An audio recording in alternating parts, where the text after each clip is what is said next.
Hi everyone, আমি সুমনা। আমি আবারও হাজির হয়ে গেছি বন্ধুরা। আমরা যেমন খেতে ভালোবাসি তেমন কিন্তু বন্ধুরা দেখতেও ভালোবাসি। তো বন্ধুরা, আজ তো সানডে, আর সানডে স্পেশাল মেনু নিয়ে কিন্তু আমি হাজির হয়ে গেছি বন্ধুরা। তো বন্ধুরা, এই যে লেবু লঙ্কা নিয়ে নিলাম প্রথমে, তারপরে নিচ্ছি এই যে চলো কাঁঠালের তরকারি হয়েছে আজকে। আর এরপরে কী নেবো বলো তো?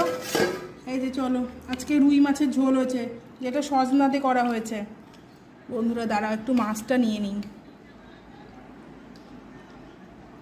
একদম পাতলা করে গরমের আদর্শ খাবার নেওয়া হয়েছে।